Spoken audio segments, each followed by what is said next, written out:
For the players, the pop culturist PlayStation podcast is fueled by the Man Shake. I lost 30 kilos in 10 months using this meal replacement shake. If you want to support the show and max in my weight loss journey, or to even start your own, click the link in the description below.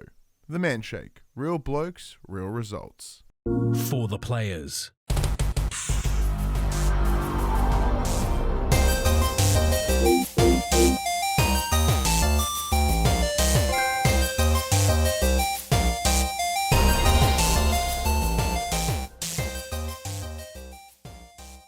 I'm Ryan Betson. I'm Max Cooper. And this is For the Players, the pop culturist PlayStation podcast. With 40 years of playing PlayStation and 6+ years in that games media combined, I'd like to thank you for joining us in this PlayStation conversation. This PlayStation conversation happens every Monday morning at 8 a.m. on podcast services, including Apple Podcasts and Spotify, and 9 a.m. on those YouTubes. If you'd like to take part in future conversations with us, please come check out our socials. Facebook, Discord, Instagram, and Twitter. All of our links can be found in the description below. If you want to join the conversation as it happens, head over to twitch.tv/thepopculturist, where you can watch us record this show live. Enter the chat and become part of the show. If you want to support the show, you can. Tell your friends, tell your family about this PlayStation pod.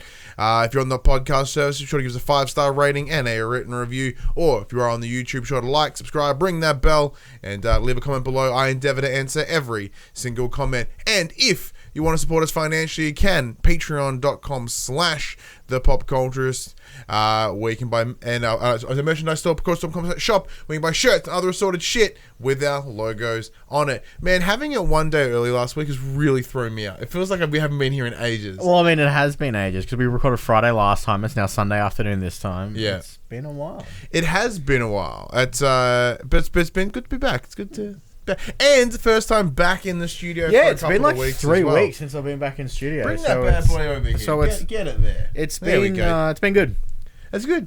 So yeah, how Good to was be your back. holiday? The holiday was good. We were concerned traveling with a 13-month-old kid on an airplane. Yep. That was going to suck. It wasn't too bad.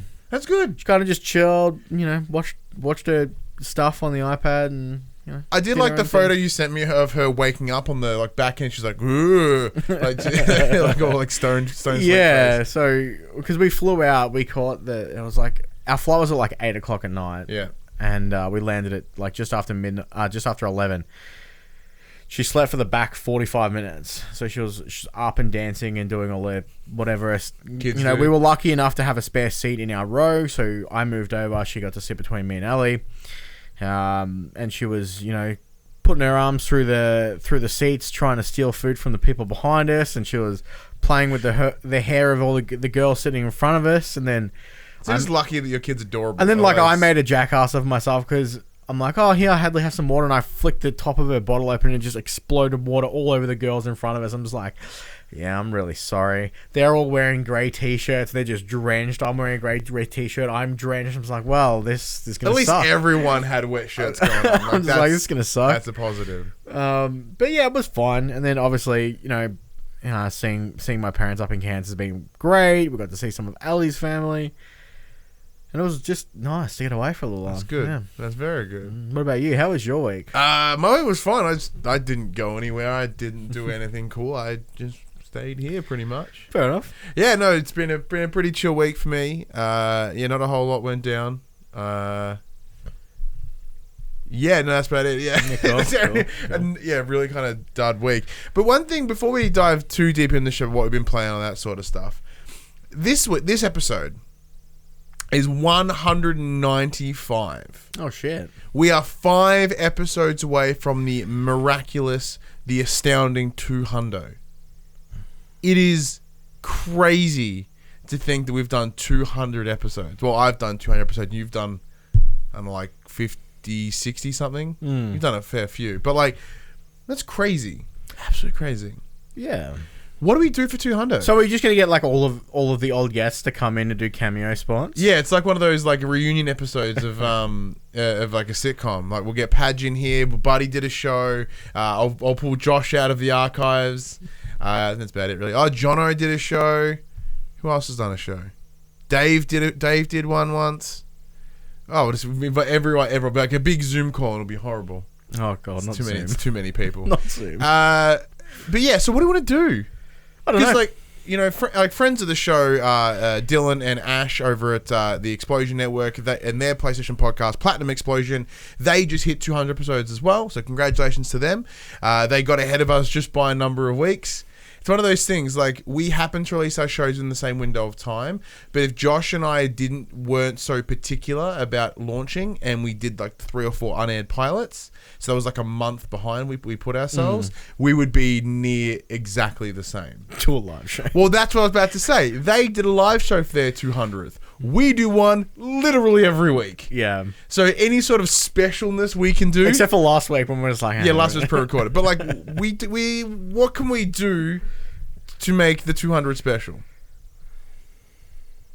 Well, in this day and age, it's really hard to plan like 5 weeks ahead because we just don't know That's what's true. going to happen. Anything could happen. Like, anything could happen, and we plan this like spectacular show, and then I'm just at home recording. Yeah, like we'll deck the shelves out. We'll put streamers and shit everywhere, and then can't do it because we're stuck at lockdowns again. Yeah, or 5 weeks time, there's just no news, and we're just like, well, I guess we'll just chat for an hour and a half. Yeah, that would have been it's. Do a pre-record show. There you go. Yeah, that's the novelty. Do a pre-record. Don't they put some editing in there? Yeah, because just do like a bunch of flash cuts. And we'll have so many star wipes. We'll have like a dream scene. We'll have some flashbacks. Well, see, if we were smart, we could, and I was talented, we could do the entire 200th episode in dreams. Seems like a lot of work. That's so much work. Then we could do Animal Crossing. Just like be a Nintendo show for a day. We'll just sit on our island. Yeah, that could work. But I'm sure we could build. Could do a clip show. A clip show would be all right.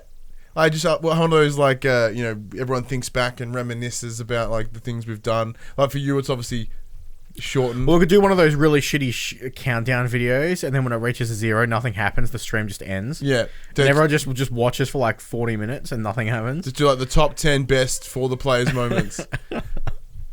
I don't think there's that many that stand out, really. Yeah.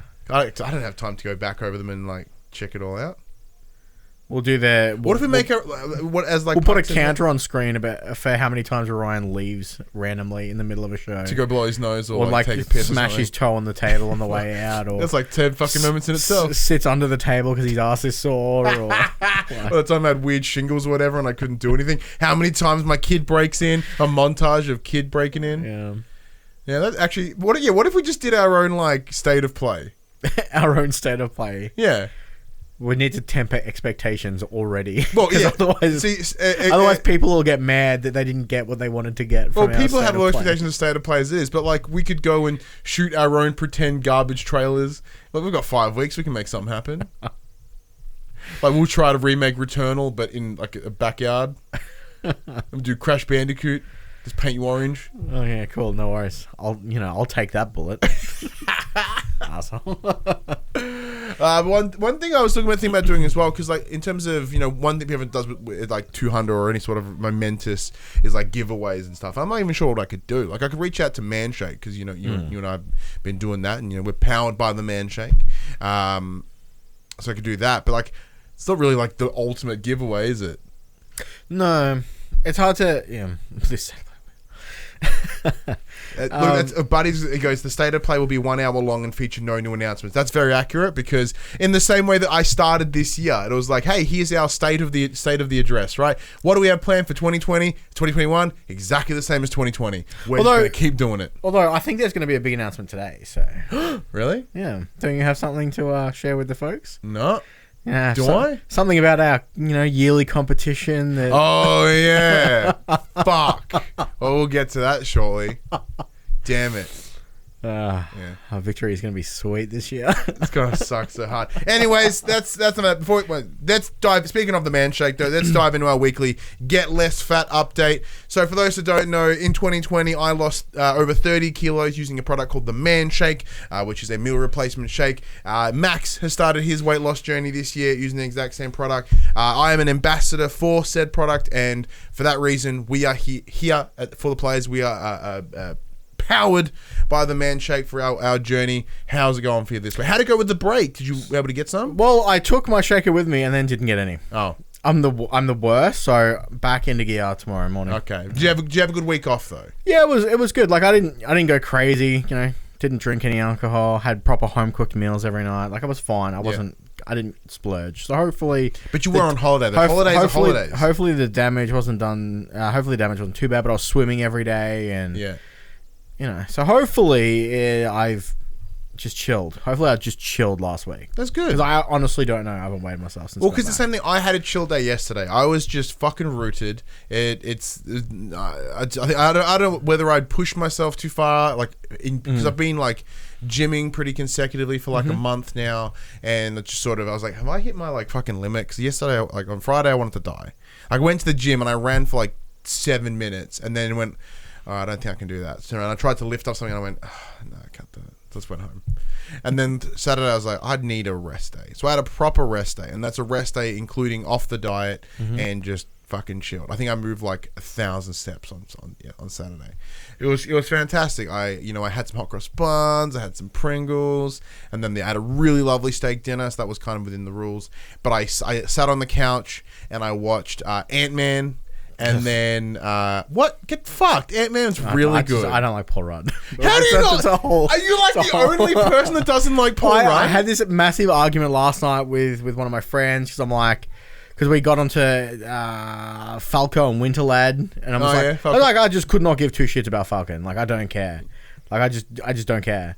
He's like, yeah, but you have your opinion doesn't matter because you don't like Paul Rudd. I'm like, yeah, well, I don't care. He was like fine in Friends, but that was about it. Like the Wasp is a better superhero than Ant-Man. I don't even know how to process that. Look, it's fine. Like the movie's fine. I'm just like not a huge Paul Rudd fan. It's not like I'm like fucking new Paul Rudd movie. I've got to go see that because I just don't care. I'll tell you about a movie I did see. I got buddy cost me an arm and a leg to go to the movies in Queensland. Oh yeah, $80. After wait, what?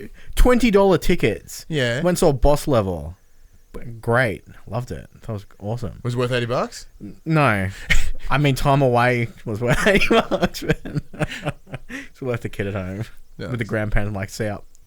Well, because it's one of those things that because I watched Civil War again as well. Because I'm essentially so in rewatching. Civil War. Are you Team Cap or Team Stark? I don't know. I'm pretty sure I was Team Cap. Yeah, go fuck yourself. Well, double fucking fights. But I watched that again and it was good. So I turned a day where I just relaxed and I just chilled the fuck out and it was amazing.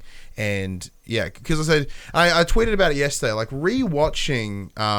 A buddy brings up the Telstra ticket deals. After I got home, Mom's like, "Yeah, I'm with Telstra. You could have got cheap tickets." I'm like, "How would I have known that? I'm not only am I not a local here, I'm also not with Telstra. Why would I know that you guys get cheap tickets?" She's like, "I could have got you $11 tickets." I'm like, "That's the standard price here. Why are we paying extra?" Like, fuck you. But you're like, fucking mum, Jesus. Thank you for telling me after I've spent the money. No, so I was watching Ant-Man again, and then I was watching Civil War again. Yeah. It was one of those moments where I'm like, man, I really hope when it's all, I think as I said in my tweet, like when it's all said and done, I fucking hope the MCU gets like the respect and the accolades that it deserves. Like, in terms of movies that came out in 2019 or whatever, like. Yeah, there were quote better films, but Endgame should have got way more awards than it should have, because that is a cinematic achievement. The fact that it went from Iron Man to there and it only had like one major misstep, which is Thor 2, the movie's bum, but like it's like no one will ever be able to successfully replicate what the MCU is. Are they going to be able to do it again? Do you think they can do it again in Phase 4? That's my only worry. That it starts declining now, though.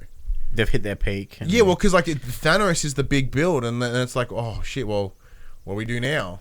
Well, I guess we'll find out soon enough. I mean, they've got like a fucking army of villains to pick from. That's true, but it's the big villains. It's the major hurdle. Are we gonna look at like some Galactus level shit, or are we gonna like start bringing in like when are the X-Men getting in? Like there's a lot to play here. But yes, I watched Bird Boy and the Seasonal Man. That was pretty cool. That's gonna be a slow burn as well. But yeah, like I know we're not talking about PlayStation, but Avengers is related because we're talking about Avengers this episode. And so the point is, right now I am more invigorated to go and play Avengers again. I've been playing it all morning. And we'll talk about it a little bit later. But yeah, so in short, had a day off. It was fantastic. I've really tangented so hard. And yeah, I went to the gym today, which was good. I kind of did an all body thing. I moved the equivalent of a truck apparently in cumulative weight, which was nice. I'm really enjoying the gym. Just headphones in, go lift some shit, run a little bit. Like I certainly understand like that idea of like the zenness that comes with it, which is quite nice. But anyways, if you want to support our weight loss journey or start your own, there is a link in the description. That's bit.ly/FTP Manshake. By going there, you help support the show, and you may even start your own life-changing journey. That sounds really extreme, but it actually is pretty life-changing. But yeah, no obligation to buy or whatever. Check it out if you want. Anyway, Max, we just were alluding to, what have you been playing? Avengers. Yeah, so obviously I've been away all week, so a lot of my gameplay has been Switch related. I'm still chugging away at Bravely Default 2. Yeah. I'm at like 45 hours played. I think I'm at the tail end of Chapter 4. I think I'm really close to the end of the first playthrough, because I think it's got multiple playthroughs. I also picked up a new iPad this week, and because I got a new iPad, it comes with 3 months free of Apple Arcade. So I've been playing the Pathless. Oh, well, it's on PlayStation. There we go. That counts. It is on PlayStation, and it's so bad with touch controls. So, oh, really? Yeah, it's rough. So when I got home, synced up the PlayStation controller, played it. Man, that game's awesome. Yeah. Yeah, it chugs a little bit on the iPad, though, so I think I might have to pick it up on PlayStation. But on a positive sign, though, like you played it and you enjoyed it so much on the iPad that you want to get on the PlayStation. Really good. That's good. Nice artistic style. It's one of those, it's like a semi-free runner where you shoot these targets in the air that basically give you your sprint meter. So you go faster and faster as long as you keep shooting these targets. Is it max speed? It's like cap speed? Yeah. And then you, as you progress through the game, you get a little bird companion. He can like kind of glide you through the air, and you can do double jumps and stuff as you progress further. I'm not too far in. I think I played about an hour of it, but it's really cool. Because the one thing that I took from the original trailer was just like, well, because it's the one, my brain is not good. Cause I'm just like, tell me where I want to go. Tell me where to go. But apparently it doesn't tell you exactly where to go. You kind of just work it out for yourself. Yes and no. So similar to that of like Shadow of the Colossus, where you can kind of stick your sword up in the air and the sunbeam will point you in the right direction. Yeah. There's kind of this like spirit vision, and like the totems glow red, and you're like, I'm gonna go over there.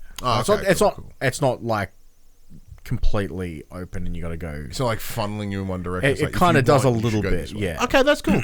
So that changes my stance on it then a little bit, because I was like, I played a ton of What the Golf. What the golf? So it's like one of those like mini putt games. Yeah. Except it's not always a ball. Like sometimes you're hitting a golf club or the human or a couch or a soccer ball or a It's great. I spent like 3 hours playing it on the plane. And then this morning I played Avengers. Yeah. I had to download the PlayStation 4 version first to... Is that a new story? No, it isn't. No, I left it out. But so the PS5 version of the Avengers is available now. It is a free upgrade if you do own on the PlayStation 4. We were provided a review copies, care of... Who was it? Square Enix. Square. I'm like, fuck, who did it? Square Enix. So you got a copy, I got a copy, so I upgraded mine on the day, and I did check it out this morning. Last night. The only catch is to migrate save files, you have to download the PlayStation 4 version and hit migrate save, and then you're good to go. So I did that because I still got the PS4 in the lounge, and it's still installed on there. And I just went in there and do, and then I came over here. Unfortunately, mine wasn't installed on my PS4 still, so I had to download both versions. Which is fine, because obviously you can just delete it once you're finished. I jumped... It turns out I've played like 25% of the main campaign. So I jumped straight into Clint Barton's story section. Hawkeye's story. Yep. Because that was released the day and date with the PlayStation 5 upgrade. So Kate Bishop's her stuff's already on there, so there you go. Hawkeye as well. Hawkeye is an awesome character. Yeah. I think he's going to be my new main. I was Hulk for life in Avengers, but Hawkeye's great. So good. So he's very range centric. I was going to say, how does he play compared to the other characters? So his skills for his base skills that you start with is he's got a healing pool for yourself and all allies, which is great. He's got a area of effect, kind of like a rain of arrows, and they all explode when they hit the target. And then his big ultimate ability is basically the easiest way to explain it is he's got Yondu's arrow from Guardians. Oh, cool! So basically, it's a smart arrow, and it just keeps flying around the battlefield and just hitting people constantly. It's great. You just shoot it once, and then you go and fight everyone else, and it just whizzes around the battlefield, and just like stabs everyone. So obviously he's very focused around his bow, but he does have his Ronin sword, which is awesome. So you've got close combat capability still. The only thing that I chuckle at every time is his parry animation is him ducking, and it looks like he's shooting his bow at close range, but the bow just doesn't come off his back, so he just draws nothing and shoots them in the face. It's kind of hilarious, but he's good. He similar to all the characters that can't fly. He can kind of still run along walls, but he also has the grapple arrow. He swings. Okay. He kind of swings like Spider-Man, to be honest. He kind of just shoots a grapple arrow at a swinging point, swings, and then you can keep going. It's pretty cool. All right.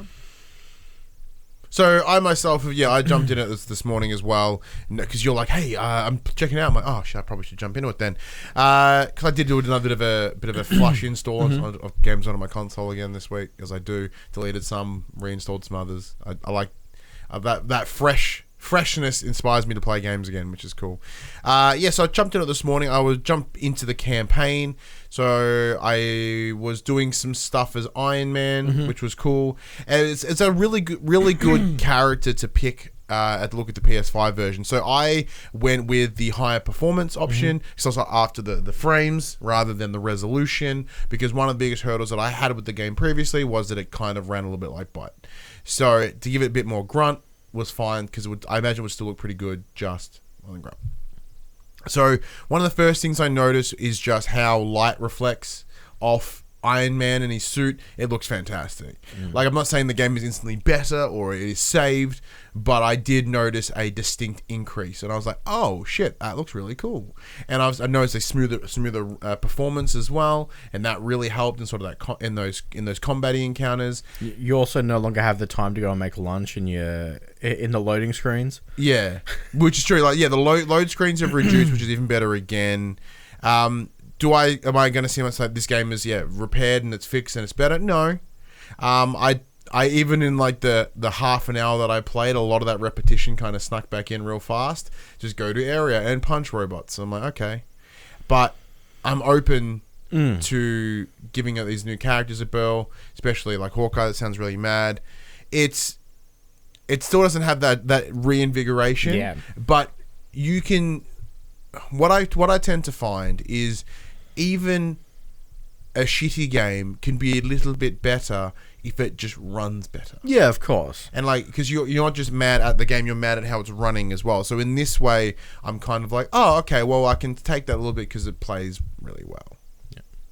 So like I will check it out. I'll give it a little bit more love, but I'm certainly not going to suddenly become a full-time Marvel Avengers player. As I said, and a lot of it came from just me being reinvigorated I'm enjoying Marvel movies again. So I'm like, oh, cool, I'll get it out. I'm like, I'm honk, yeah, man. So that's all good. Anything else you've been playing? No, that's it. Well, as I said, so I've done a little bit of big installs that I tend to do on my my PlayStation for now and then. I'll delete a couple of games, install some newies. I reinstalled 2 Point Hospital. Yep. That game is so fucking good in general. Like, so since I played it last, there's some DLC which allows like what they call a remix mode, which essentially makes the hospital into a horde. Okay. So you have 10 waves, and then a bunch of people just come. And you don't know what they're going to have. You don't know what they're going to do. So all you have to is really hope that you have what's needed. So because you get given the hospital a finite number of money, and it's like, build what you think, go. So the first wave is, say, 7 people. That's manageable. You're all right, so I need this. I'm going to need some GP offers. I'm going to need some general diagnosis. I'm going to need this, and this. And then they suddenly get a little bit more like intense every time. Or they come and they may need a couple of appointments. They might need an appointment with the GP, and then at the cardio, and then over at the injection, and then they go back, and then you know what they need. So like there is that constant extension of loop. You're like, and we need to add more. And depending on which hospital you are using, you are also restricted. Like the one I'm doing right now it's this weird U shape, and it's not quite wide enough to have 2 offices on either side. So it's really tight. I'm like, shit, well, how am I gonna, like, this thing's 4x3 and this thing's 3x3, and it's only like, at best this hallway's 8 squares wide. And like, so I'm constantly battling and shuffling things as I'm going, while these new waves of people keep coming in. And because as the wave starts slowing down, you have all these staff members hanging around not doing anything, so it's just chewing at your income. So there's like the idea of like, do I fire people? Do I, in order to get that rotation going? Then the purchase cost, because if they've got skills, it's a good rethink of the game, because it's one of those things that I really sort of needed on whatever night it was. Was it Saturday night? Friday night? It was Friday night. So Friday night, I essentially just came in here. I sat down. I grabbed some drinks. I sat down by myself and I just played. I just played 2 Point Hospital, sank some whiskey, and listened to tunes. And it was kind of exactly what I needed, because it was one of those things that went pew and completely recentered me back out. And it was quite nice. Whether it was the monotony / like hyper focus required for running the farm, mixed with alcohol abuse, alcohol consumption, and then the drowning out of senses with the music. I think that was like a really good kind of like combination, really helped me out, because I was feeling pretty anxious on Friday night for some reason. I couldn't quite work out why. So I was like, well, rather than try work out why, I'll just deaden it out, because then I can process it later. Once I've gone over the hump, I can mellow it out. I also reinstalled Doom Eternal because with the Ancient Gods 2 DLC out this week, I wanted to get in on that as well. So I should also specify we were provided the review code for Doom Eternal with Deluxe Edition, so that allowed us to get both DLC. I did jump into Ancient Gods 1 early when that did release, never finished it, so we'll go back and finish that and then move into Ancient Gods 2, which will be awesome. But one thing I've also spent a bit of time with is PGA Tour. So Craig and I over the last 2 weeks has just been like, well, do you want to watch wrestling? Well, wrestling's kind of shit. Do you want to play golf and watch wrestling? Like, sure. So we've got wrestling on one screen. We've got playing golf on the other. And it's been an absolute blast. So we're just competing with each other and just kicking butts. Why not? Yeah, and especially on the back of some news this week around PGA. So the studio is now owned by 2K. They picked up the studio. Additionally, Tiger Woods has since signed an agreement, so he's now back in the fold. So that's pretty exciting. What a redemption story of Tiger Woods, by the way. Peak absolute shit fest when it turns out it was like banging a bunch of people or texting people, whatever the hell he was doing, and now he's completely back on the other end and he's a well-respected golfer again. Shout out to Tiger Woods. That game's a blast, by the way. So good. So damn good. I think that's why I've played. So pretty confident that's why I've played. It's been a bit of a week. Anyway, that's all for what we've been playing this game section. Call it Inform the Players. We tell you about what's happened this week in PlayStation. And straight off the bat, PlayStation had a big fucking week. Yeah, PlayStation had a huge week. So I've put this completely out of order, but PlayStation bought Evo. Yeah. So, with the pandemic complications, along with the allegations of sexual misconduct, Evo 2020 and its online event was cancelled. And following an overhaul of its management, it was unclear if Evo would make its return this year, but we now know that it is. So for context, Evo is the world's biggest fighting tournament. Yeah. Video game fighting, not actual fighting. That'd be fucking dope if it was, but no. Yeah, so they do like Tekken, Street Fighter, and then whatever the other hotness is of the time. I think last time it was DBZ Fighters, Dragon Ball Z Fighters. There's normally a Guilty Gear in there. Sometimes Nintendo allows Smash to be there. But, it's where they go to compete. So Sony has acquired Evo in a partnership with esports business RTS and is pushing forward with plans to run Evo online in August this year. Quote, today we're thrilled to announce the next chapter in the story of PlayStation and EVO, the world's largest and longest running fighting game tournament. Sony Interactive Entertainment has teamed up with RTS to acquire EVO through a joint venture and partnership. With expertise spanning esports event management, brand and developer consulting, and gaming talent management, RTS is a new venture led by CEO Stuart Saw and backed by investors including global entertainment, sports, and content company Endeavor. EVO co-founders Tom and Tony Cannon will remain closely involved in an advisory role to ensure that EVO continues to service the fighting game community and support its vibrant growth.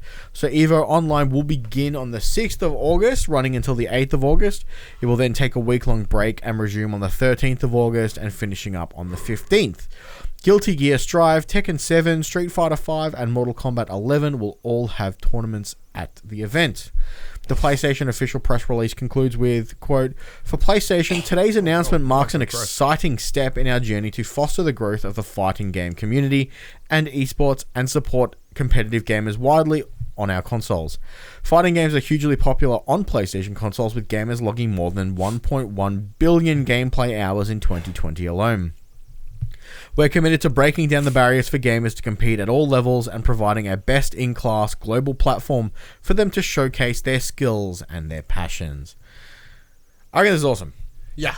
So this is one of those things where I think we were talking about it with THQ or the Embracer Group, and how they are looking at, like, rather than just acquiring gaming studios, they're also diversifying their portfolio, as the expression is commonly used. So they bought a publisher, they bought a marketing team, and I think Sony is heading in that right direction. So unlike Xbox, they are going hard and it's working for them in terms of buying. Bethesda is the big one we talked about last week. And they've just gone big gangbusters. Where Sony here, if they're jumping on EVO, they're jumping in a secondary sort of market, which will allow them to give a bit of extra control in a different space, while also just have a different stream of revenue.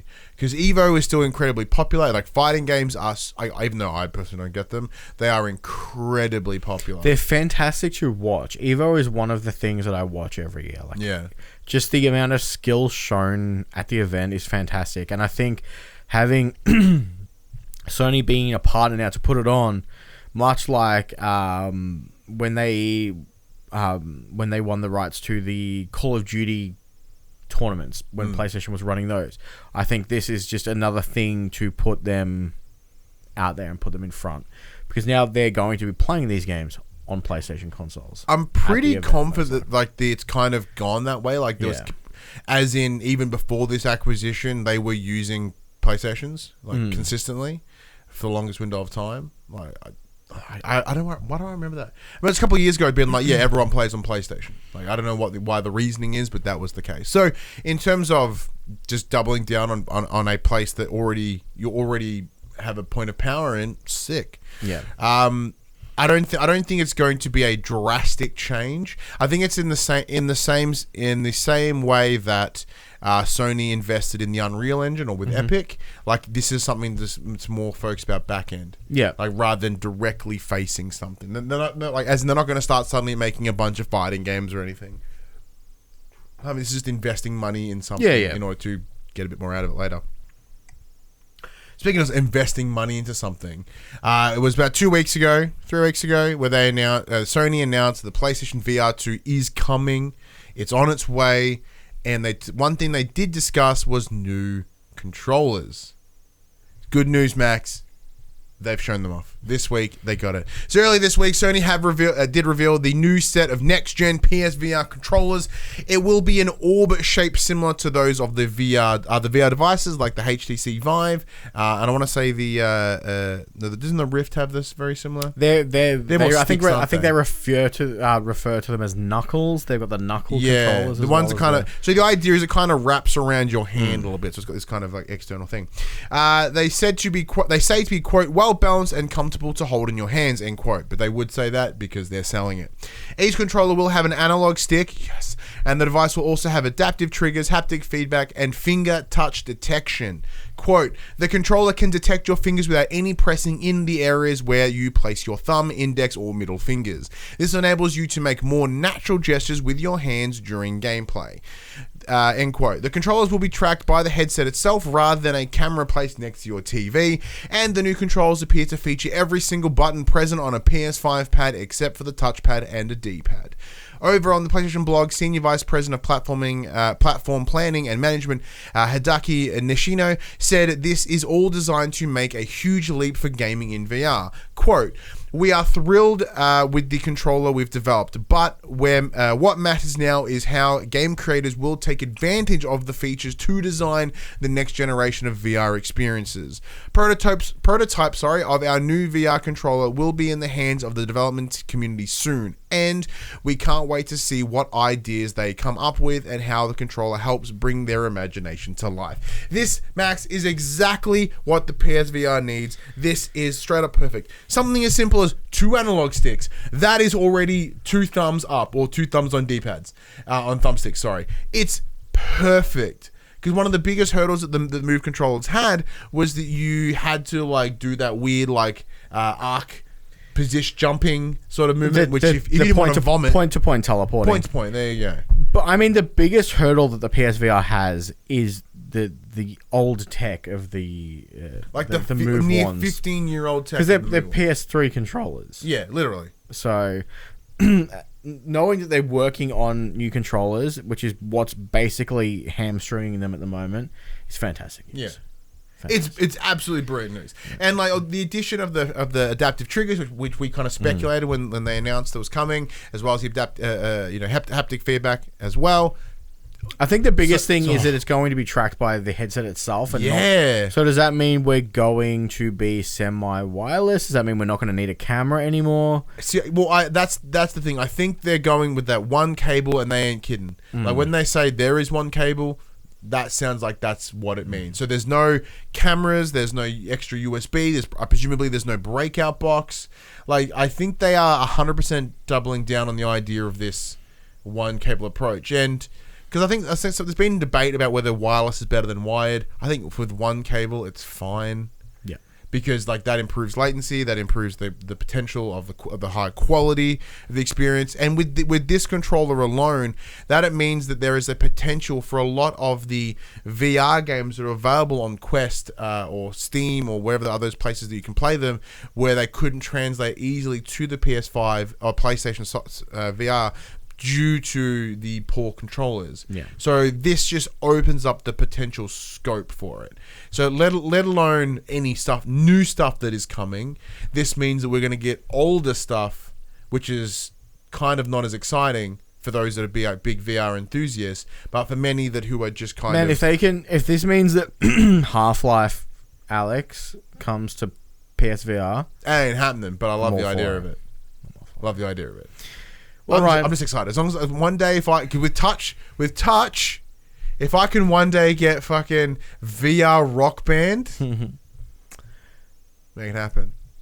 Ryan, Sony still want us to play at home. That's cool. Makes sense. So they have significantly expanded their Play at Home 2021 initiative, announcing that PlayStation players can look forward to a total of 10 free games over the next 2 months. Starting from the 25th of March, you will be able to download and enjoy the following PS4 titles for the sweet, sweet price of nothing. You will get no Abzu. PS Plus required. Just fucking free. Yep. You will get Abzu, Enter the Gungeon, Res Infinite, Subnautica, The Witness. You'll also get Astrobot Rescue Mission for VR, Moss for VR, Thumper for VR, and Paper Beast for VR. All of these games will be free until the end of the 22nd of April. I'm sorry, that's only 9. Starting on the 19th of April, you will be able to grab Horizon Zero Dawn Complete Edition. So it comes with the Frozen Wilds expansion for those missing it. That's rad. That huge. But without taking away the fact that there is 4 VR games here. 4 fantastic VR. Yeah, Moss is brilliant. Astrobot, fucking fantastic. Thumper is a really good rhythm sort of, rhythm VR game. Paper Beast, we haven't checked out yet, but it did look pretty cool. It wasn't a state of play like a year ago around about. Abzu is dope. It's that really cool like Zen swimming game. I think it was from like GameStop Games or something. Enter the Gungeon is a great little... It's a roguelike game. Res Infinite is another... That's in VR as well, I'm pretty sure. but maybe it's just the non-version. Subnautica, everyone knows Subnautica. It's streaming up the bumhole. It's everywhere. The Witness, one of the smartest, and Ryan isn't good enough to play the game. Puzzle games of 2017 or 18. That game was a sneaky release in January, and it fucking kicks all kinds of bum. And as Buddy says in the chat, Witness hashtag game of the gen. I think for me, it is by far one the coolest puzzle games I've ever played, because you as even though it kind of seems like cliche and old hat to say it now, that game, you are learning another language, a language of puzzle, and it's cool. And if you step away like I did, you forget how that language works. So you get kind of thrown for a little while. And of course, Horizon is massive, because Horizon Zero Dawn was one of the biggest things to be omitted from the PS Plus collection. Yeah. It's why is it not part of this collection? That makes no sense. Here it is. And with Frozen Wilds right around the corner, holy shit. What a string of games, Max. So as Puck puts in the chat, there was a lot of people on Reddit crying that a lot of these titles were previous PS Plus titles, and I believe they were. So?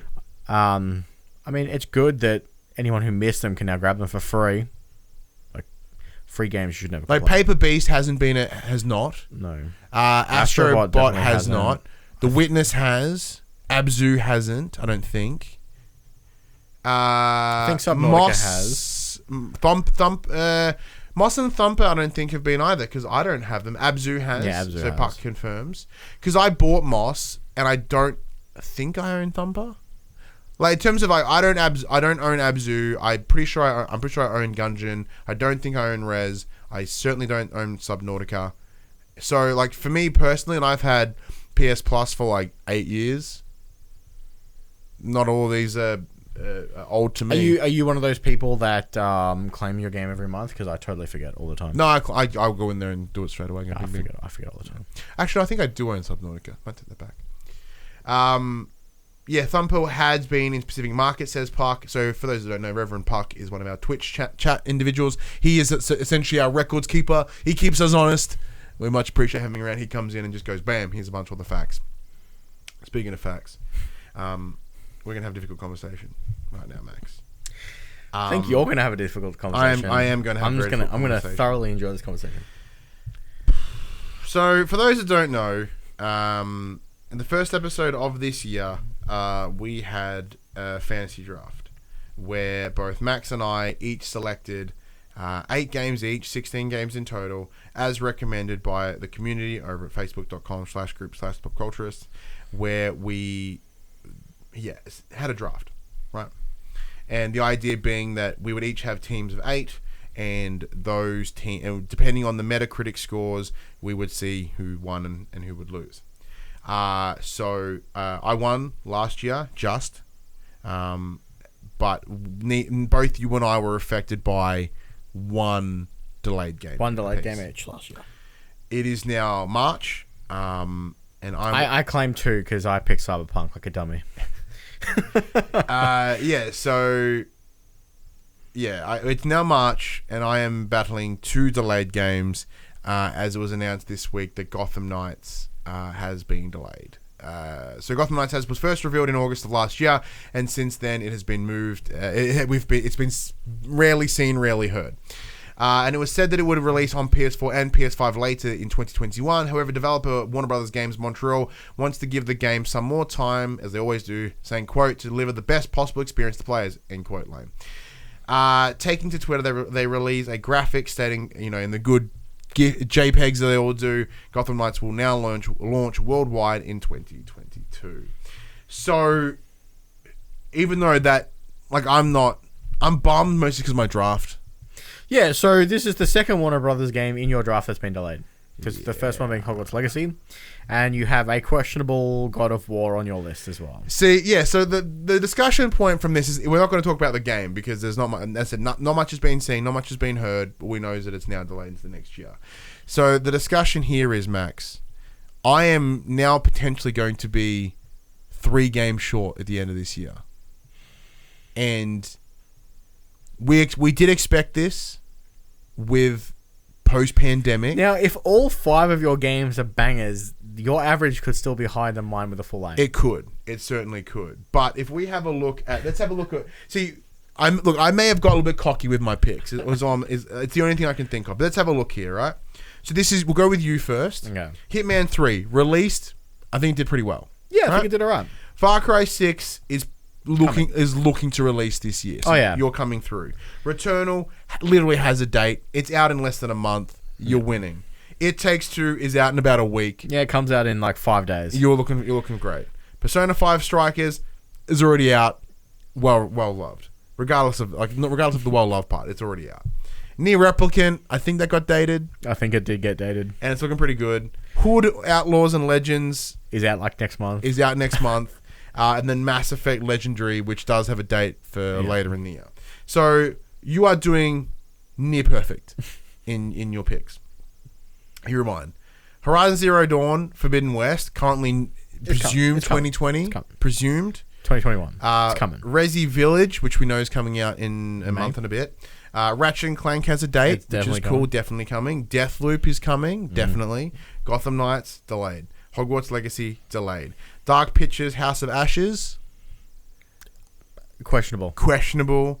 And then God of War Ragnarok, or whatever the fuck they're going to call it, is pretty confident. But like, that was a ballsy pick. So this is where my negotiation would be. So I'm presumably going to be 3 down. So that's dangerous. Is it possible? Like, I will keep God of War in this negotiation, and I swap out either Gotham Knights or Hogwarts Legacy for something else. That way I'm at least guaranteed 2 delays. Do you know what was on the list that we didn't pick from? Do you remember? Prince of Persia Remake, which is delayed indefinitely. Yeah, you can have that one. Riders Republic, which is delayed indefinitely. Destruction All Stars, which I guess it's out. Yep. Yeah, that was it. Okay, so you've got your choice of Destruction All Stars. You can swap one out for Destruction All Stars because the rest of them were also delayed indefinitely. Shit, what is the meta for Destruction? It's like 60, I think. Probably not great. Something poo. Probably not. Something very, very poo. You can have that one. So like that would be my thing. Like, because I'm happy to take 2 delays. 3 seems a bit rough. It's as it stands. It's currently 2. God of War could come out this year. I don't think it is. There is no way. Which is why I would negotiate that I'm happy to keep that one. I'm happy to have that one in limbo. Of course, because if it comes out this year, it's going to be like a 98. Of course, it's going to. Of course, you're going to keep that in your back pocket. But right now, it's statistically... God of War is literally your Hail Mary on that list. Oh, it 100% is. Like, it's statistically more likely that I will not get God of War on my list this year. And right now, you are looking good. You are going to have 8 for 8. All my games have got release dates. Now, they will all get scores. They might not all be great scores, but they're all going to get scores. Now, I'm not saying go easy on me because I made risky decisions. I have high hopes for It Takes Two this week. Yeah, you did play a smarter game, but at the time... Gotham Knights and Hogwarts Legacy did look promising to come that they look great. No, but I mean to come this year. Oh, yeah. Like, there was nothing about them. Gotham Knights probably the only one. But, like, Hogwarts looked pretty confident to come this year. So, I don't know. But that's the only difficulty is, like, if we do it, how do I pick the next one? Well, I would suggest that you have to pick from the list that the community gave us, and there's only 3 choices. 2 of them have been delayed, so obviously your only choice is to pick Destruction All Stars. Do I take Destruction All Stars, and like at least I get some points? Sure. So that's a worthwhile discussion. I'll have to think about that. In the chat, so it asked, do your delayed picks count as 0 and bring your average down, or is it scores divided by games you have scored? No, we are brought down. Yeah, you're brought down. Everything is divided by 8. We have 8 games to pick. Everything is divided by 8. If you have delayed games, you get 0. So I will still have 8 games. I will still have 8 games. However, I'll only have 5 games contributing to that score. So every game that I do get with a score is instantly hampered. But that's that weird line of that's the nature of the beast. Can someone tell me what Destruction All Stars Metacritic is? Because that might... I mean, it's going to be better than 0. That is true. It is very much better than 0. It's going to be better than 0. I mean, even if it's a 1, it's better than 0. I think it was like 60, wasn't it? Well, mid-60s. Obviously, how does this look for you? I'm looking great. I told you that I would be happy to accept your forfeit speech today. Dash and Jacob both confirmed that and Park all confirmed that it is 63. The 63 is far superior than 0. It is far superior than 0. You know what? I'll make that deal if you're happy. Sure. Deal? Sure. Why not? Thank you. Let's keep it, at least close. Yeah, this way you can just destroy me. Like, see, this is the thing. Even if I win, it's win with an asterisk. Yeah. Like this year will forever be slightly tilted. All right, I'm gonna fuck off Hogwarts. Fuck off Hogwarts. And we'll go with Disruption. It can be in next year's draft. That's actually, there's a stipulation. You have to keep those 2 for next year's draft. You have to have Gotham and Hogwarts on your draft next year. You can't change them. They're stuck on your draft list for next year too. If you swap out for Destruction All Stars, you have to keep them both. Ooh. What if whichever... No, that's it. If you get Destruction All Stars, they both have to be on your list next year.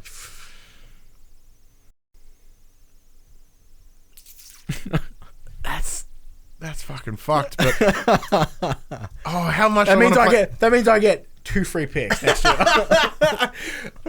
Okay. Well, what if? No. What if take the 63? Whichever one I flip out from this year, that one remains on my list. So if I choose to dodge Gotham Knights off my list, I have to have Gotham Knights next year. No, I'm not liking that one. You have to have both. You're getting 63 instead of a 0. That's a big difference. You have to have both. I'm sticking to this one. I'm gonna think on that one. I'm I'm just gonna take the 0. I'm pretty confident that I'm not gonna take the 0. I'm trying to think of what could come out next year. While you're thinking, I'm gonna move on. Okay, good idea. Earlier this week, Square Enix presented their new direct style presentation. Yeah, go me on the words there. They kicked off the show with Outriders launching at the end of this month. Next up, they moved on to Tomb Raider. I accept the terms. Cool. Do you know, Ryan, there's a Tomb Raider cookbook coming out. What? For all those fans of Tomb Raider games. Also, the Tomb Raider Definitive Survivor Edition is out now, so I believe that's the trilogy of the 3 current Tomb Raiders.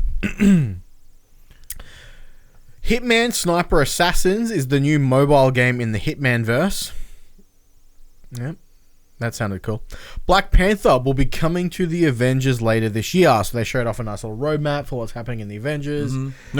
No spoods. They're apparently working on him, but they're not willing to put a date on that. Exclusive is which is probably wise. I mean, everyone's so mad, but it's going to be like 3 years before he even gets it. Yeah, they're keeping him in the back pocket so people keep playing. That's cool though. Black Panther's coming. It's a big expansion by the look of it. You're going to be able to go to Wakanda, do all that stuff. Yeah. It's going to be awesome.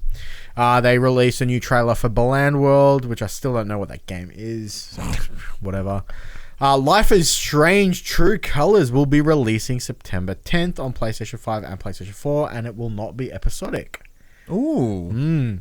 Life is Strange Remastered is also launching later this year, and you can get it as part of the Ultimate Edition of True Colors. That's awesome news. Project Athia has also been renamed Forspoken and will be launching on PlayStation 5 and PC in 2022. So, as we discussed last week, with you being more of a Square Enix fan than me, how did this go for you? I like the fact that Project Athia now has a name. That game looks really cool. I'm not a huge... Is that space one? No, it's the one that I thought was Final... Oh, it's that weird, like, game, but it's not that weeby as fuck one with the flower people? No. Remember that being the game? It was like from the conference to the PS5 reveal thing, and there was like this weeby-ish fuck looking game with flower peoples in it. Maybe? I don't know. I remember it was a weeby game that you got damped for, so that's all I remember. Maybe. I'm keen to check out the new Life is Strange. I like the fact that it's not going to be episodic. Episodic games, I'm not a huge fan of. I tend to fall off them between episodes and find it hard to come back. Yeah. I think it's a really good idea for them to do their remastered as part of their Ultimate Edition for True Colors. It gives them gives people a reason to, who haven't played the first one, you can buy both at the same time. And can confirm that is not the game I thought it was. Yeah, cool, awesome, because I had no idea what you were talking about. Yeah, they didn't show off too much. I mean, a lot of it we'd already seen. Unfortunately, I'm thinking of Nexus, Solar Nexus. Is that a game? Scarlet Nexus. That one. Yeah, I don't think that's Square. No, not even a little bit. No, not even a little bit. It did get dated this week, though. It did. It's coming out soon. Yeah. Where was I? Life is Strange True Colors, I believe, got leaked like right before their presentation, which kind of sucks for them, I guess. Obviously, Outriders is going to be big at the end of this month. It's now launching on Games Pass for Xbox only, not for PC. So PlayStation players and PC players still have to pay for it. Lame. We'll see how it goes for them. Other than that, I'm a Square fan, but I'm a Final Fantasy fan. Yeah. First. Okay. So it was nothing that there was there was too like, yes, I have to have this. Yeah, and I agree with you. Like, there's nothing real. The Tomb Raider stuff is cool. Like, I'm down for it. Well, I expected much more from the Tomb Raider being the 25th anniversary, and they're like, here's a cookbook and a re-release of the games. Yeah. I'm like, really? You guys aren't going to announce like a new Tomb Raider game? Well, because like the trilogy of like the new ones kind of closed up a little bit nicely. So unless they have plans for a big another trilogy or remaking some of the old ones, that's probably stay pretty quiet. True. The cookbook is a cool idea because one thing I've always wanted to do is to do like videos of us making shit from a cookbook, from like a gaming cookbook. But my kitchen's a fucking hot mess, so I've never been able to do it. Like, you have a pretty clean kitchen. We should film some shit in your house. Yeah, why not? That'd be a laugh. And I was like, let's cook the fucking Tomb Raider books. Like, what is it? Is it like, this looks like food that we found in a crypt?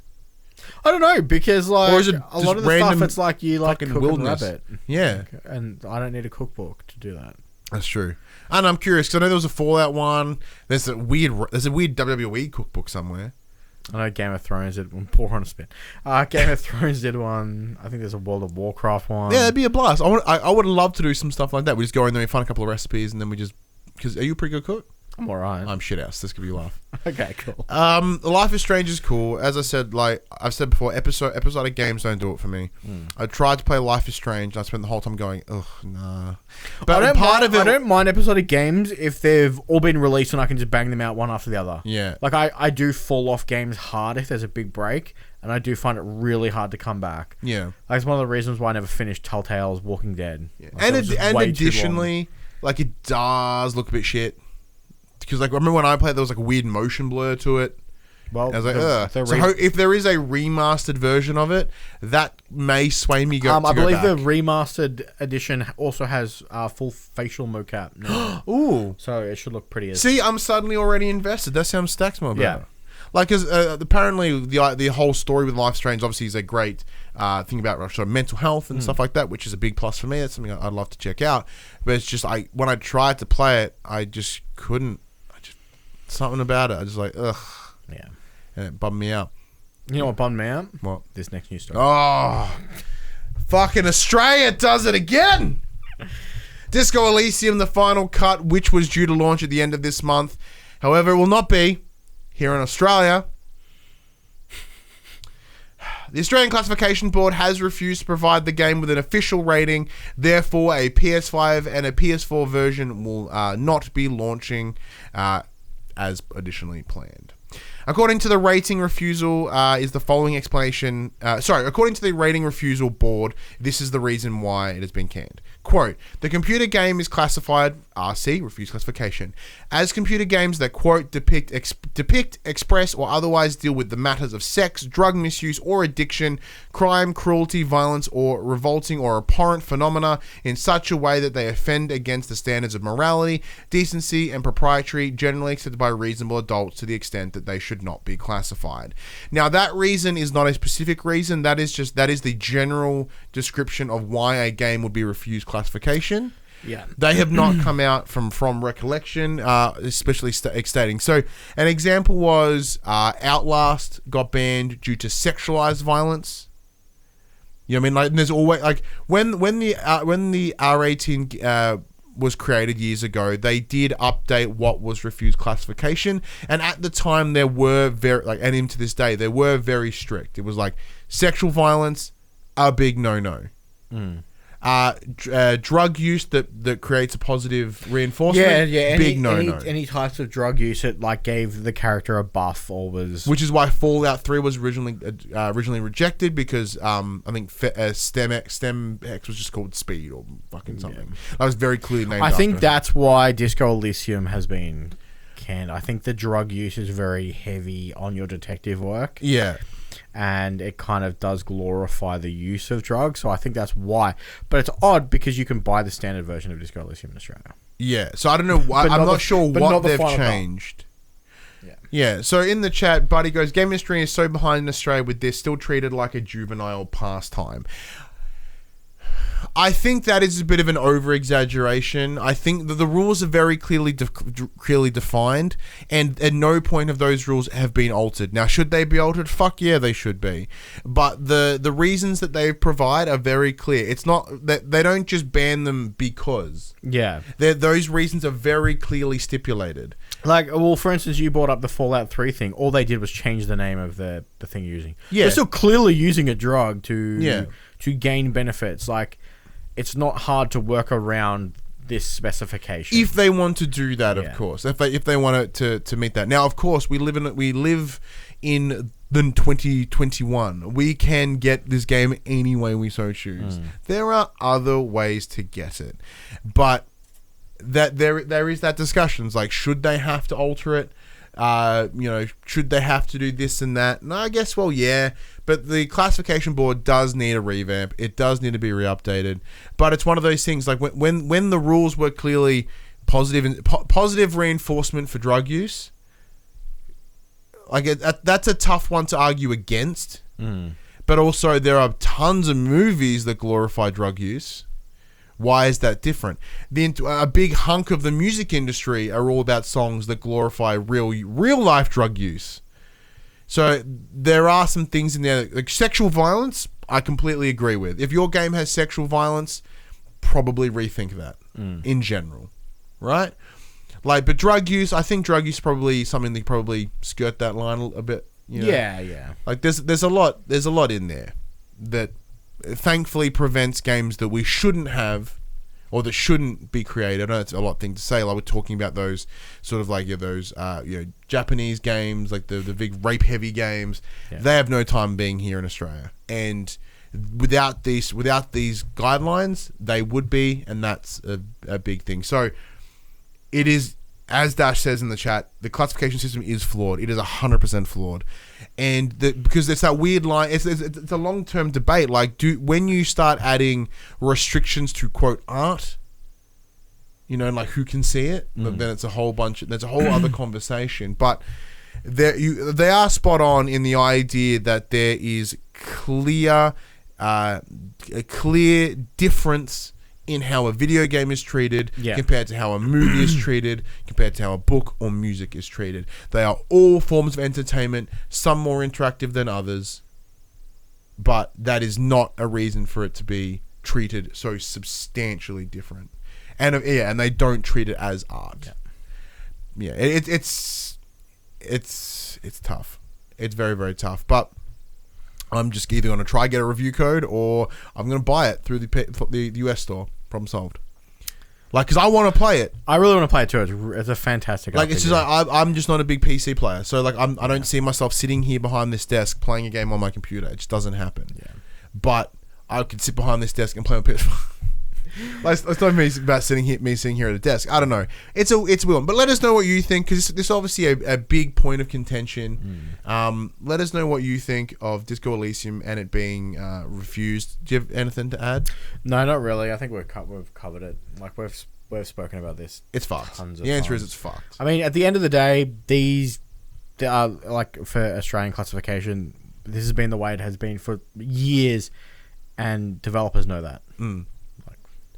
And again, it's not hard to get around it if they choose to. Yeah.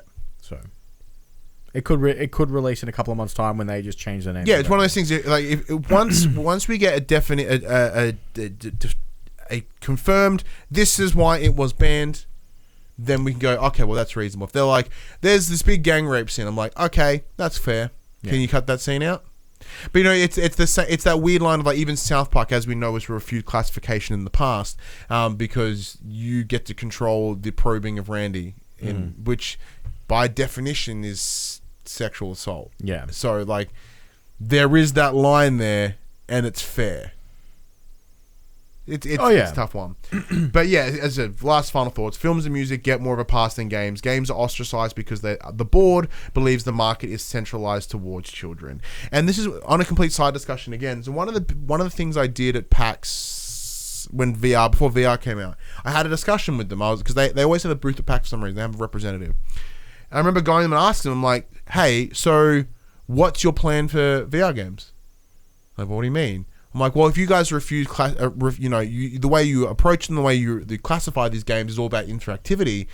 What's your stance about VR, where you can directly shoot someone in the face, but a game that implies that can be refused for fucking whatever reason? What's your stance in VR? And the answer was they didn't know. Yeah. They did not at that time have an answer. And like VR comes out in a month, and you have no idea. It demonstrates that how fucking behind they are.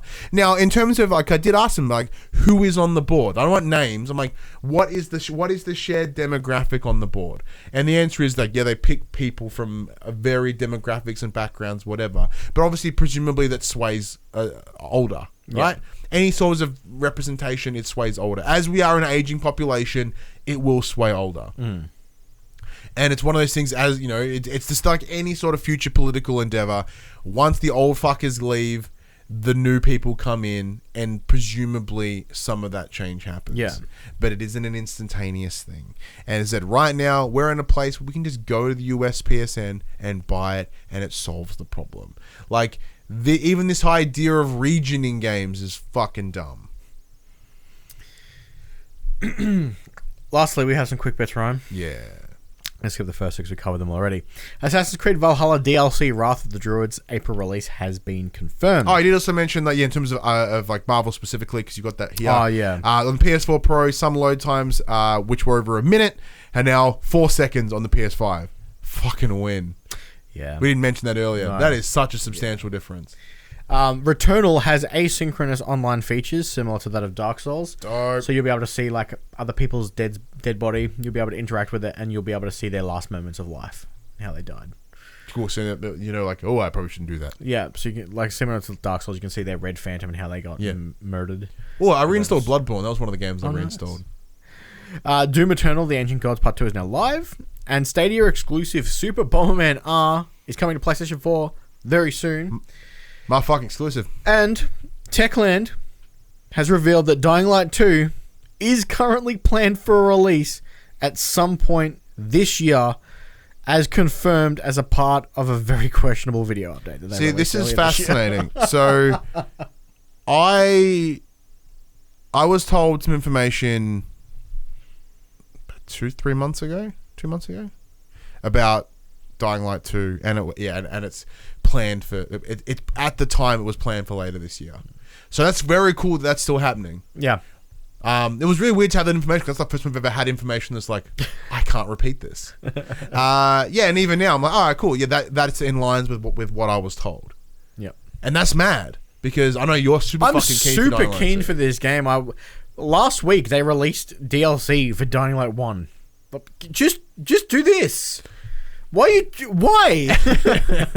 Oh, it's so frustrating. Anyways, as I move on, here is the top 10 best-selling games for the week ending the 14th of March 2021. Now it's follows. Number 10, EA Sports FIFA 21. Number 9, A Way Out. Everyone getting really excited before it takes 2, I guess. Oh man, I'm so keen. Number 8, Minecraft. Number 7, Crew 2. Number 6, Marvel Spider-Man Miles Morales. Number 5, Battlefield 5. I think it was on sale. That makes sense. Number 4, Assassin's Creed Valhalla. Number 3, Grand Theft Auto 5. Number 2, Call of Duty Black Ops Cold War. And number 1, NBA 2K21. Which was also Nothing of on major- sale. Nothing of real major note in there. Games releasing this week. We have Tunch on PS4 Tunch. coming out March 23rd. Touche. Paradise Lost on PlayStation 4 coming out March 24th. Black Legend, PlayStation 4 and PlayStation 5, March 25th. And then on March 26th, we have the next 4 games. We have Kaze and the Wild Masks on PS4. Sounds fair. We have It Takes Two on PS4. We have the Tony Hawk's Skater 1 and 2 Glow Up coming for PS5. And we have Balan Wonderworld coming to PS4 and PS5. I still don't know what that game is. They showed it off in their presentation. I just don't know what it is. It's coming out. It's coming out like, this week. It's coming out in 5 days. I still don't know it? what it is. I don't really care. Look, I guess the real standout there is It Takes Two. Yeah. I know, we'll be playing it. Oh, I'm so keen. I want to play with Ali. Oh. No offense. That's It's about couples counseling. Play with your wife. Yeah. With your son. Well, if anyone wants to play It Takes Two next week, because Max doesn't want to play with me. No, I'll probably end up playing with you. My wife doesn't have time to play video games. Yeah, you say that now. But yeah, the PS5 is obviously a free bump. Yeah. Yep. Only if you own the digital deluxe edition. Which of I Tony don't. Hawk's, which I do. Because you have to... Yeah, you have to get the digital... I'm pretty sure you have to get the digital deluxe edition to get the warehouse demo early. And That's right. I'm a sucker for a good Tony Hawk's demo. I'm fucking paying for a demo. So, for those who didn't pay for the demo, you can pay the $10 difference to Glow Up. Pretty sure I got it on disc somewhere. I don't know. I think my kid was playing it in the lounge room. Probably. But I think it's like $10-15 or something. I think it's a $10 upgrade. It's literally the price difference between the base game and the digital deluxe. Yeah, I paid $10. So it's it's fun. Yep. Yeah. Long show today. Sweaty show today. Like there is an actual film of wetness across my leg. It's so hot. And you have a reflective forehead. Between the lights and the small room and the electronics and I wore pants. You today. just came from Queensland. I imagine you're sweatier now than you were in Queensland. Yeah. It rained a lot while I was in Queensland. Yeah, last time I went to Queensland, just fucking It pelted. was like sticky and gross. Yeah. Ugh. Anyways, big thank you everyone for joining us this week. Really appreciate you coming in and getting part of the chat, checking out the show on the podcast services or the YouTubes. Those thighs are Casper White, damn right.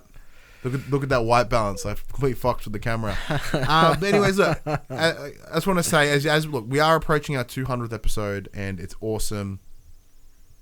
And you know, our YouTube numbers are kind of stagnant, which is okay, but like our pod numbers have actually increased over the last year and a bit, like quite substantially.